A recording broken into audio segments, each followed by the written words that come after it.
बिस्मिल्लाहिर्रहमानिर्रहीम। अगले दिन जब हमारी आंख खुली तो अमजद के वालिद साहब दुकान पर चले गए थे। रोजमर्रा की जरूरियात से फारिग होकर हम दोनों भी इसके पीछे दुकान पर पहुंच गए।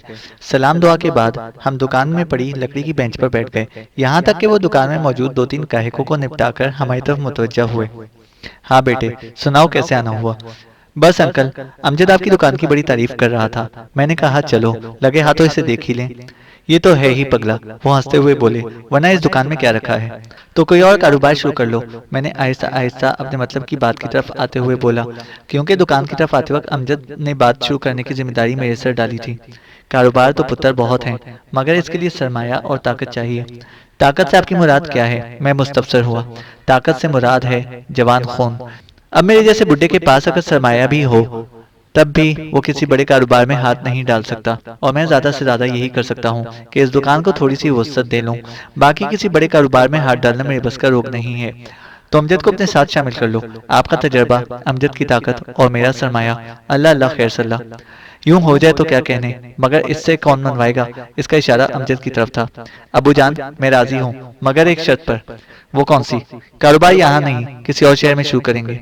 कराची से ज्यादा मौजू कौन सी जगह है कारोबार के लिए? बात मौजू या ना मौजू होने की नहीं है अबू जान। अमजद गर्म लोहे पर चोट लगाता हुआ बोला, आप मेरी तबीयत से अच्छी तरह वाकिफ हैं कि मुझे शहर बिल्कुल अच्छा नहीं लगता। मैं तो चाहता हूँ कि गांव की खुली फिजा हो, लहलहाते खेत हों, सरसब्ज नज़ारे हों, चहचहाते परिंदे हों।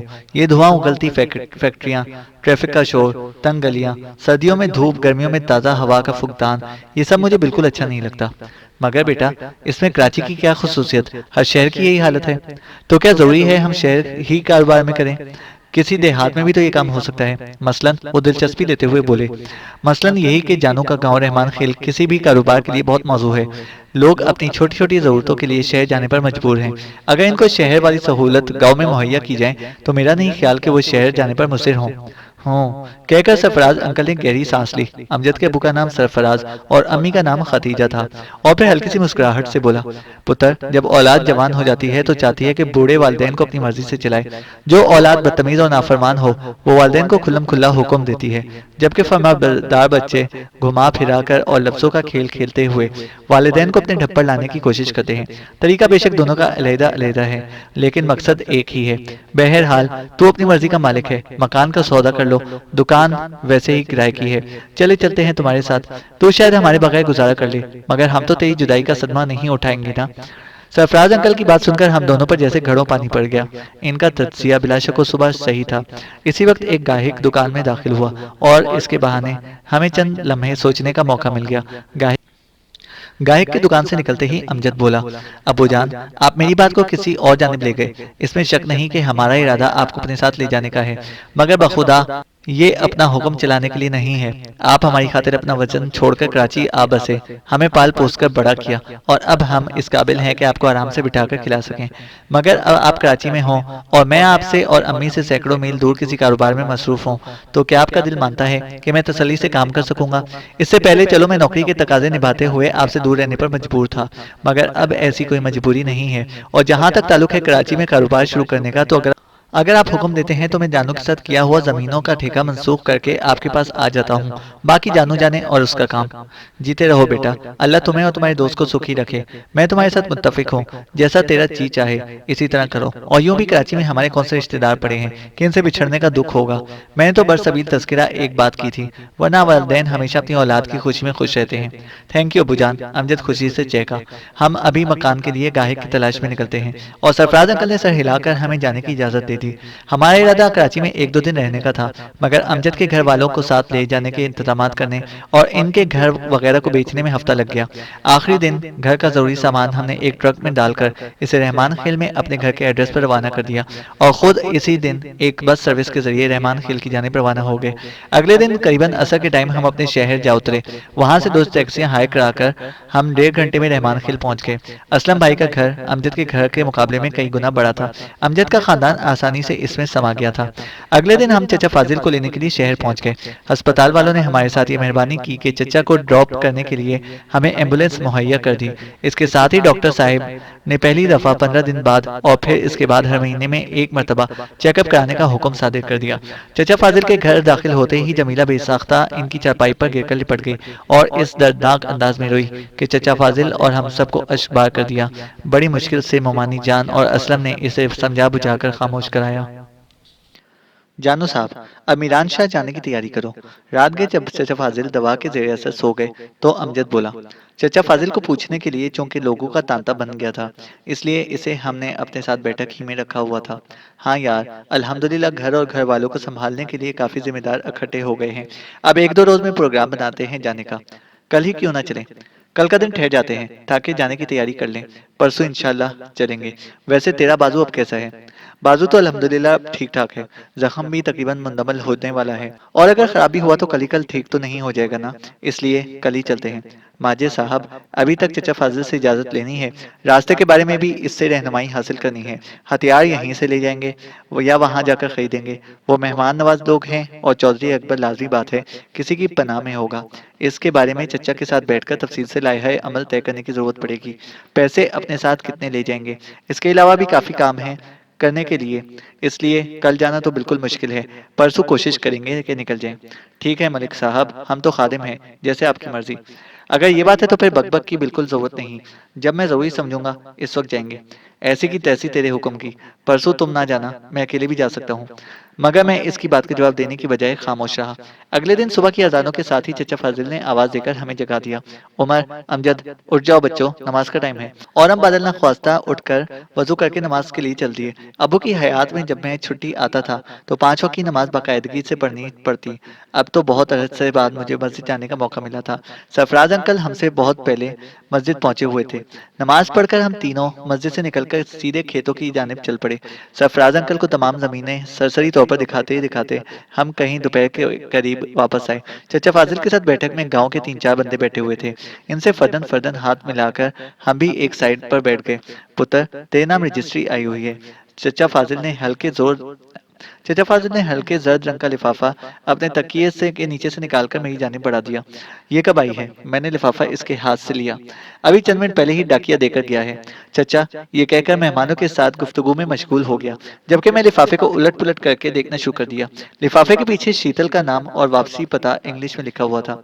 ये तो वही मोहतरमा नहीं है? अमजद, जो मेरे साथ सर जोड़े लिफाफे को बगौर देख रहा था, शीतल का नाम पढ़ते ही मुस्तफसर हुआ, जो इंडिया में तेरे पल्ले पड़ी थी।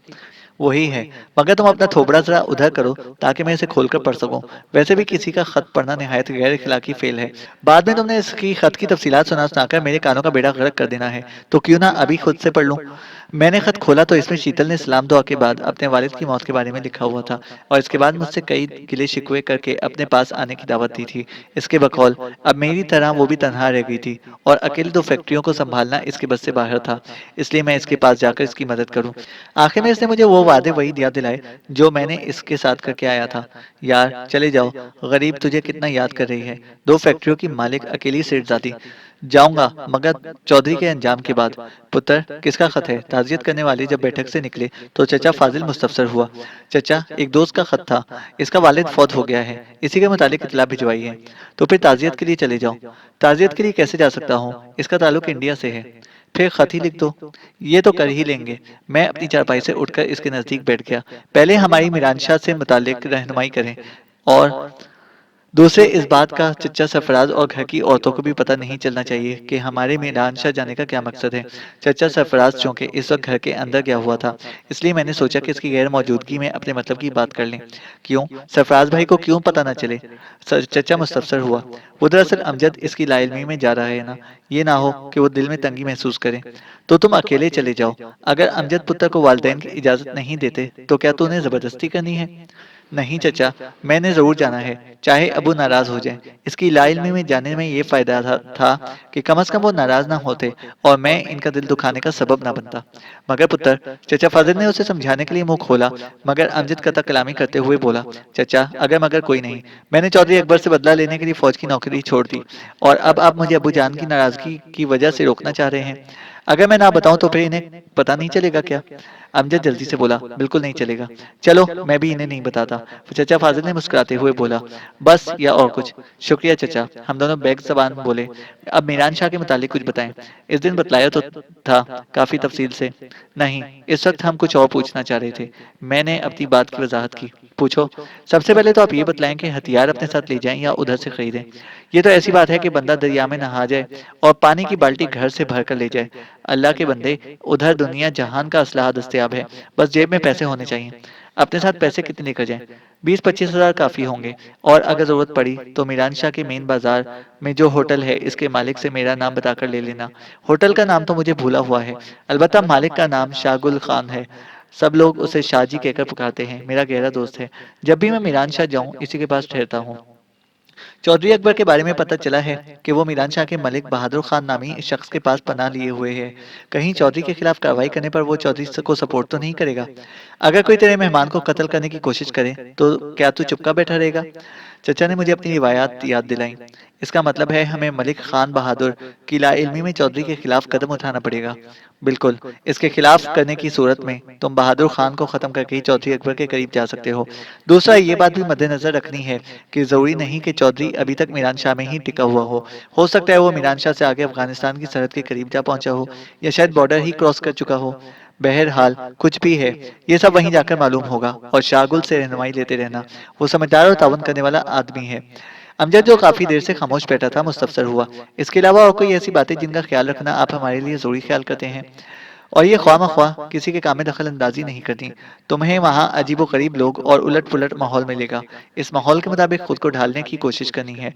इस इलाके में तकरीबन हर दूसरा बंदा चरस का रसिया है। ये ना हो आप वहाँ मुसल्ला बन जाएं। छोटी छोटी बातों पर हथियार सौंप कर मैदान में आ जाना इन लोगों की सकाफत है।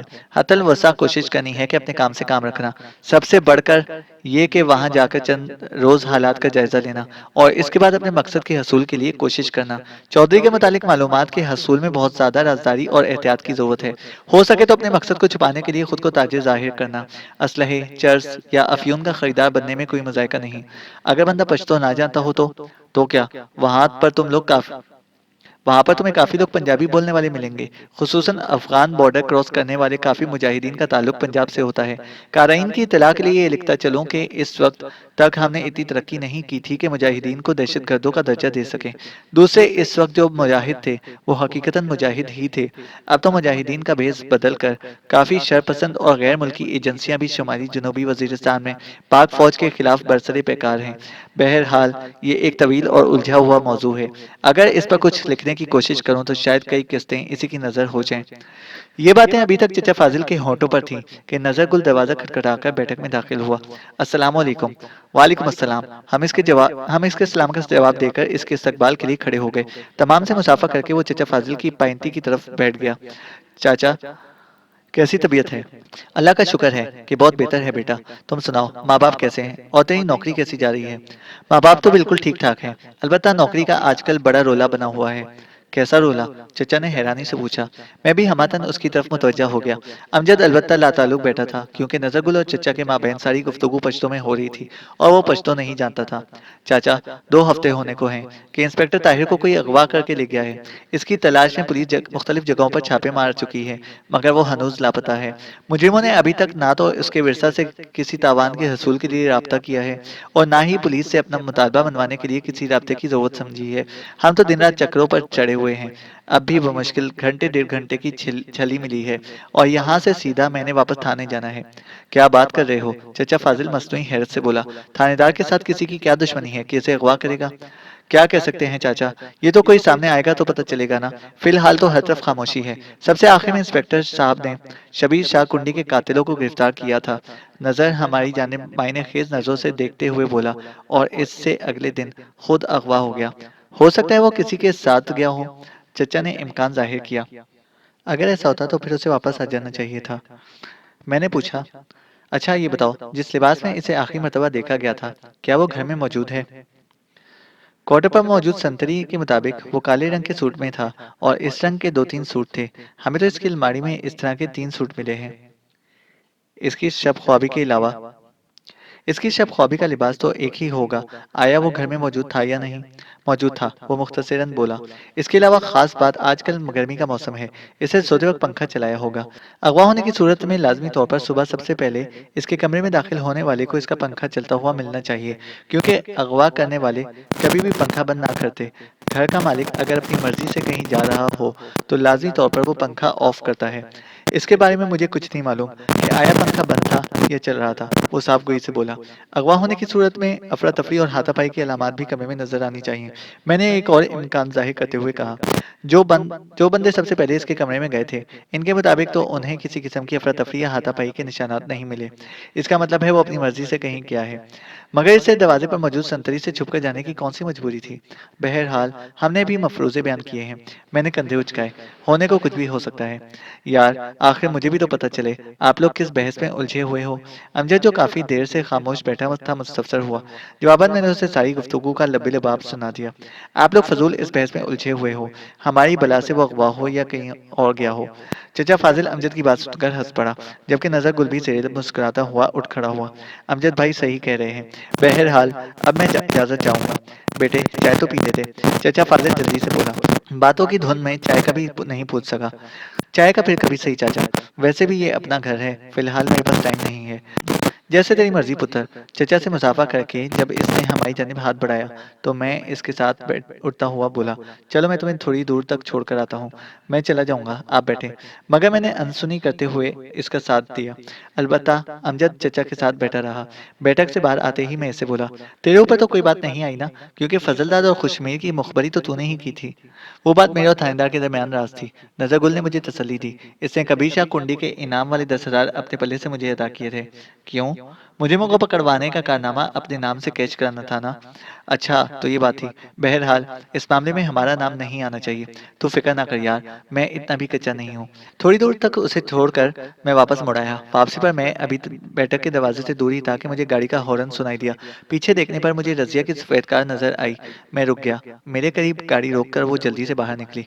इतने अरसे कहाँ गायब थे? वो बेताबी से मुस्तफसर हुई। इसकी बेतकल्लुफी देखकर मुझे हैरानी हुई, मगर मैं हैरानी छुपा गया। चचा के पास शहर गया हुआ था, तो बताकर तो जाते। पता नहीं कितने चक्कर लगा चुकी हूँ तुम्हारी गली के। क्यों? तुमसे मिलना था ना, इतना भी क्या जरूरी मिलना था? लग रहा है आप अभी तक मुझसे खफा हैं। नहीं, ऐसी कोई बात नहीं मिस। मैं रूखे लहजे में बोला, मेरा मिजाज ही कुछ ऐसा है। पहले तो आप ऐसे नहीं थे। पहले मेरे साथ वास्ता कब पड़ा तुम्हारा? अच्छा, अब चाय का भी पूछोगे या इसी तरह इंसल्ट करते रहोगे? वो अचानक पैंतरा बदलते हुए बोली। और वो अभी तक इसी गलतफहमी में मुब्तला थी कि शायद मैं इससे जश्न की रात होने वाली गुफ्तगू से नाराज था। इंसल्ट में मैं क्यों करने लगा आपकी? मैं तो सिर्फ आपकी बातों का जवाब दिए मैंने तो सिर्फ आपकी बातों का जवाब दिए हैं, और आए आपको चाय क्या खाना खिला देते हैं। मैं इसे साथ लेकर बैठक की बजाय घर में घुस आया। कार इसने वहीं लॉक कर दी थी। इसे घर की औरतों के हवाले करके मैं चुपके से बैठक की तरफ खिसक गया। वहाँ चचा फाजिल और अमजद मीरानशाह के मौजू पर गुफ्तगू में मसरूफ थे। यार वो मुसीबत फिर आ गई। मैं इनकी बातों में मुखल हुआ। कौन सी मुसीबत? अमजद मुस्तफसर हुआ, जबकि चचा भी सवालिया नजरों से मेरी जानिब देखने लगा था। मिस रजिया, मीर खान किधर है? घर में औरतों के पास बिठा आया हूँ। मीर न्याज खान की बेटी के बारे में चौंके हम तफसील से चचा को बता चुके थे, इसलिए इसका नाम सुनकर इसे मजीद सवाल करने से गुरेज किया। अच्छा किया है। अमजद चचा फाजिल की तरफ मुतवज्जा हो गया। अंकल, आप मीरान शाह से आगे के इलाके के बारे में बतला रहे थे। हाँ तो बेटा मैं कह रहा था कि अगर आप मीरान शाह से आगे बाय रोड सफर करें तो रास्ते में पहले बोया आता है। इसके बाद एक बड़ा गाँव है, दीगान। इसको क्रॉस करते ही खड़ खड़कमर आ जाता है। चचा, ये तो आप सिर्फ रोड के ऊपर वाक़े इलाकों की तफसीलात बता रहे हैं। रोड से हटकर भी तो गाँव होंगे। पहले रोड वाले तो सुन लो, चचा हंसते। इसके बाद दाएं-बाएं वाले भी बतला दूंगा। अच्छा ठीक है, अमजद जल्दी से बोला। तो मैं कह रहा था कि इसके बाद खड़कमर आ जाता है। यहाँ से रोड दो हिस्सों में तकसीम हो जाती है। एक रोड बहरामंद, गरलामई और वचा बीबी की तरफ चली जाती है, जबकि दूसरी मंजर खेल, दत्ता खेल, बाबा जियारत और मामा जियारत की तरफ मुड़ जाती है। चचा फाजिल तफसील से इस इलाके का हदूद अरबा वाजे कर रहा था। हम दोनों तो वजह से इसकी बातें सुन रहे थे, मगर अभी तक चचा फाजिल की गुफ्तगू खत्म नहीं हुई थी कि रजिया बैठक में दाखिल हुई। वाह जी, ये खूब रही। मुझे उधर औरतों में में बिठाकर खुद खुद इधर गप्पों में मशगूल हो। अस्सलाम वालेकुम अंकल जी, कैसे हैं आप? मुझे ये कहते ही वो चचा फाजिल की तरफ मुड़ी, सलाम कहकर इसके नज़दीक अपना सर झुका दिया। चचा ने जीती रहो बेटी कहकर इसके सर पर हाथ फेरा और वो मुड़कर बेतकल्लुफ़ी से मेरी नज़दीक चापाई पर आ बैठी। मैंने कहा, हमारे यहाँ औरत औरतों के साथ ही बिठाई जाती है। बस, बस, अपनी तहज़ीबी को रिवाजों में ना छुपाओ। इसने मुझे छिड़का। बेटी, उमर ठीक कह रहा है, चचा धीमी आवाज़ में बोला। मगर चचा, मैं तो आपकी सेहत का पूछने के लिए आई थी। वो पटरी वो पटरी बदलते हुए मासूमियत से बोली, जिम जिम आओ बेटी, मगर ये तो तेरे वालिद साहब या भाई का काम बनता है ना।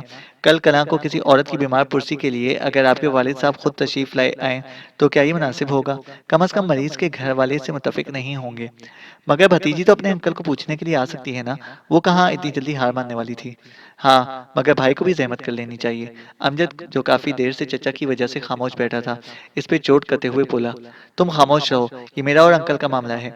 आज आपके तुम छले नजर नहीं आ रहे। अमजद कहाँ खामोश रहने वाला था। मैं चोरी निकल कर आई हूँ इनसे। वैसे चोरी करना कोई अच्छी आदत नहीं है। और अमजद की बात सुनकर वो उसे घूरती हुई उठ खड़ी हुई। अच्छा अंकल, मैं अब चलूंगी। जीती रहो बेटी, चचा ने उसे दुआ दी। उमर, अगर मुझे थोड़ी दूर तक छोड़ाओ तो, वो मुल्तजी लहजे में बोली। मैंने सवालिया नजरों से चचा फाजिल की तरफ देखा। चले जाओ बेटे, वैसे भी इसका अकेला घूमना ठीक नहीं है। मैं उठकर अमजद से बोला, चलो माजी से छोड़कर आते हैं। मेहरबानी, वो रूखे लहजे से बोला। आप जाएं, मैंने अंकल से कुछ मालूमात लेनी है। अमजद का इनकार सुनकर रजिया खिल उठी। जबकि मैं खून के घूंट पीता, तोहन और करहन इसके साथ चल पड़ा। अमजद ने इसका तख्ता मुश्क बनने के लिए मुझे तन्हा छोड़ दिया था। इसने कार में पीछे बैठते ही कार को आगे बढ़ाया, जबकि चौंके चूंकि गली में कार पीछे नहीं मोड़ी जा सकती थी, इसलिए वो सीधी चलती चली गई और दूसरी गली से मोड़कर हम गांव से बाहर जाने वाले रास्ते पर चढ़ गए। खामोश क्यों हो? अभी तक खफा हो क्या? कार में छाई खामोशी को तोड़ते हुए वो शोख लहजे में बोली। नहीं, खफकी की क्या बात है? वैसे ही मेरा मिजाज कुछ इस तरह का है। सिर्फ मेरे लिए है ना? वो इठलाकर बोली। अमजद से तो बड़ी खुलकर गप्पे हाँकते हो। अमजद, और तेरे में जमीन और आसमान का फर्क है। मैं बगैर लगी लिपटी रखते हुए बोला। लाजमी बात है, वो मर्द है और मैं औरत, बल्कि लड़की, तो फर्क तो होगा ना। इसके साथ बहस करना मुझे फजूल सा लगा। वो ख्वामख्वाह फ्री होने की कोशिश कर रही थी। इसके बोगस मजाक को मैं खुशी से पी गया। लेकिन वो कब खामोश रहने वाली थी? मेरी खामोशी भांपते ही वो एक मरतबा फिर बोली, वैसे तुम हो बड़े जालिम और कठोर, और इसके साथ साथ थोड़े बेवकूफ भी। अजीब औरत हो तुम। इस मर्तबा मैं हल्के से गुस्से से बोला। तुझे बात करने का सलीका ही नहीं है। जालिम, कठोर और बेवकूफ जैसे अल्फाज तुम एक गैर मर्द के लिए इतनी आसानी से इस्तेमाल कर रही हो। तुम गैर कब हो? तुम्हें तो मैंने उसी वक्त अपना बनाने का फैसला कर लिया था, जब पहली मर्तबा देखा था। क्योंकि मैं तो तेरे वालिद का मजारा हूं ना, जो तेरी मर्जी से सरे मुंह हरकत नहीं करूंगा। हाँ हाँ हाँ, मेरी इतनी कड़वी कसीदी बात पर भी वो कहकर लगाकर हंस पड़ी। अजीब ढीठ लड़की थी। उमर जान साहब, मुझे पता है तुम क्यों शोला पापा हो रहे हो। इसकी वजह मैं तेरे घर में देख के आई हूँ। मैं समझा नहीं, मैं हैरानी से बोला। अब इतने भी भोले ना बनो। चलो, वक्ती फ्लर्ट से तुम्हें मना नहीं करती। तुम जवान हो और जवान खून नजराना मांगता है, मगर इसका ये मतलब भी नहीं कि नजराने में बंदा अपनी पूरी जिंदगी तबाह कर दे। अपनी जिंदगी का फैसला तुम कम से कम दिमाग की आंखों से करना। ये क्या बकवास शुरू की हुई है तूने? साफ लफ्जों में कहो ना, क्या चाहती हो? साफ अल्फाज तो ये हैं कि तुम जैनब के लिए मुझे नजरअंदाज कर रहे हो, और मुझे तो इसमें सिवाय इसके कोई खूबी नजर नहीं आ रही कि वो एक ताज़ा खिला हुआ फूल है, और ऐसे फूल को तोड़कर चंद दिन सूंघने के बाद फेंक दिया जाता है। इसका मतलब समझते ही मेरा दिमाग भग से उड़ गया। वो एक घटिया सोसाइटी से ताल्लुक रखने वाली घटिया औरत थी। मेरा हाथ घुमा और चटाक की आवाज के साथ मेरा गुस्सा और नफरत से भरा हुआ थप्पड़ उसके गाल पर सबत हो गया। तुम जलील औरत, मेरी बहन के मुतालिक ऐसे रिमार्क्स दे रही हो? वो अमजद से पहले मेरी बहन है, तो तुम्हारी ये जुर्रत? कार रोक कर वो टूटे फूटे लहजे में बोली। जुर्रत तो मैं इससे भी बड़ी कर सकता था, मगर तेरे गंदे खून से हाथ रंगकर भी मेरा गुस्सा ठंडा नहीं होगा। मैं कार रुकवाकर मैं कार का दरवाजा खोलकर नीचे उतरा और तपे हुए लहजे में बोला, मुझे अफसोस सिर्फ इस बात का है कि तू औरत है, वरना अब तक शायद तू ये बात सुनने के लिए जिंदा ना होती। वो जवाबन बगैर कुछ बोले फटी फटी निगाहों से मेरी जानिब घूरती रही। मैं वापस जाने के लिए मुड़ा, मगर फिर कुछ सोचकर पलटा और एक मरतबा फिर जहरीले लहजे में बोला, तेरे जैसी तवाइफ से बेहतर है कि बंदा कुंवारा मर जाए। और याद रखना, इस दिन और इसी जगह को अपने लिए जो दुल्हन लाऊंगा, वो दौलत, सीरत और सूरत हर लिहाज से तुमसे कई गुना बेहतर ना हुई तो मैं ये ये इलाका छोड़ दूंगा। ये एक गंडापुर का वादा है तेरे साथ। ये कहकर मैं एक झटके से मुड़ा और लंबे लंबे डग भरता हुआ वापस चल पड़ा। मुझे अपने आप पर अफसोस हो रहा था कि इस किस्म की जहनियत रखने वाली औरत को मैं घर क्यों लेकर गया। ये तो शुक्र था कि अमजद साथ नहीं था, वरना मैं सारी उम्र इससे निगाहें ना मिला पाता। मगर शायद वो अमजद की मौजूदगी में ये बात ना करती। बहरहाल कुछ भी था, अब इस घटिया औरत से मोहतात रहने की जरूरत थी। जहां तक ताल्लुक था मीर न्याज खान का, तो वो गर्म जगह पर पाँव नहीं रखता था और मुझे उम्मीद थी कि वो रजिया को किसी भी किस्म का गलत कदम उठाने की इजाजत नहीं देगा। रजिया को चैलेंज करते वक्त मेरी लाशों में शीतल का तस्वुर मौजूद था। कहने को तो मैं इसे कह आया था, मगर ये अंदाजा मुझे भी नहीं था कि आया शीतल मेरा इंतजार भी कर पाती या किसी और को पसंद करके पिया घर सुधार जाती है। मैं इसको जितना प्यारा सही, इसकी दस्तरस से तो दूर था। वैसे भी मेरे वादे वईद के दरमियान चौधरी अकबर के इंतकाम की गहरी और चौड़ी खंदक हायल थी। इसके अलावा मजहब का फ़र्क, तहजीबों का इख्तलाफ, ज़मीनी फासला और माशी नाहमवारी जैसी कई रुकावटें भी इस बात का बेन सबूत थी और हमारा मिलाप मुश्किल था। शीतल के लिए मेरे दिल में कितनी गुंजाइश थी, इसके बारे में यकीन से कुछ नहीं कह सकता था कि मैंने कभी उससे ताल्लुक इस्तवार करने के मुतालिक संजीदगी से सोचा ही नहीं था। इस वक्त भी मेरा मूड इस मौजू पर सोचने के हक में नहीं था। लेकिन इसके बावजूद मैं बैठक की बजाय घर में जाकर शीतल के खत का जवाब लिखने लगा। टेलीफ़ोन पर बात करने में ये कबाहत थी कि मुझे इसके ऐसे सवालात का जवाब सामना करना पड़ता जिसके जवाबात फ़िलहाल मेरे पास नहीं थे। इसके वालिद की नागहानी मौत की ताज़ियत के बाद मैंने इसका शुक्रिया अदा किया। इसने ऐसे हालात में भी मुझे याद रखा था। अपनी मजबूरियों का रोना रोकर मैंने इतने अरसे तक राब्ता ना कर सकने के का जवाब पेश किया। आखिर में आने आखिर में आने वाले हालात की तस्वीर खींचते हुए मैंने इंडिया जाने से माज़रत का इज़हार करते हुए इसे एक बार फिर वही मशवरा दिया, जो उसे इससे पहले कई मर्तबा दे चुका था, कि वो अपने किसी हम मज़हब को अपना ले। ख़त को लिफ़ाफ़े में बंद करके मैंने जेब में रखा और बैठक में जाकर चचा फ़ाज़िल और अमजद की गुफ्तगू में शरीक हो गया।